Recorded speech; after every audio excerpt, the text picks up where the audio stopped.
امام شافعی رحمۃ اللہ علیہ بغداد میں تشریف لے آئے اور بغداد میں اس عظیم مسجد میں تشریف لے گئے جس کے ساتھ ہی امام ابو حنیفہ رحمۃ اللہ علیہ کی قبر ہے۔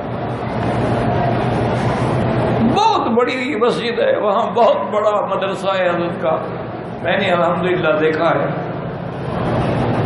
تو امام شافعی رحمۃ اللہ علیہ کی یہ عادت تھی کہ امام نہیں بنتے تھے۔ آج کل ہمارے یہاں تو شوق ہوتا ہے نا جی کہ میں امام پڑھوں، لوگوں کو پتہ لگے فلاں نے نماز پڑھائی کی۔ امام صاحب کہتے ہیں میں امام نہیں بنتا، شاگردوں کو کہتے تم پڑھا دو، تمہارے پیچھے پڑھ لوں گا، میں خود نہیں پڑھتا۔ بڑا زور لگایا شاگردوں نے، انہوں نے کہا بھائی نہیں، مجھ سے سارے مقتدیوں کا بوجھ نہیں اٹھایا جاتا، میں اپنا بوجھ تو اٹھا لوں۔ تو بہرحال جب بغداد تشریف گئے، اللہ کی شان ہے کہ وہاں نماز کا وقت ہو رہا تھا، تو ابھی اذان شروع ہوئی اور امام صاحب جا کے جلدی سے مصلی پہ کھڑے ہو گئے۔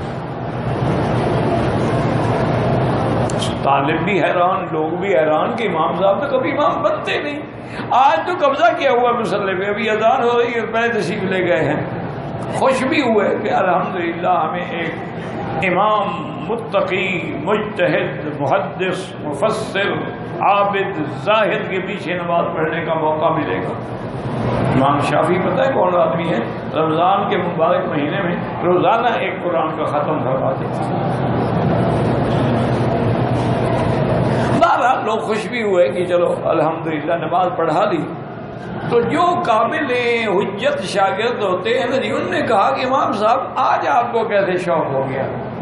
فرمانے لگے استحییت من صاحب ھذا القبر، اس قبر والے سے میں نے حیا کیا ہے، کیونکہ اس کے مسلک میں مقتدی پہ فاتحہ پڑھنا نہیں ہے، لیکن امام کے پڑھنے میں تو کسی کو اختلاف نہیں نا۔ میں نے کہا اگر میں مقتدی بنوں اور فاتحہ پڑھوں تو اس کا مخالف بنوں،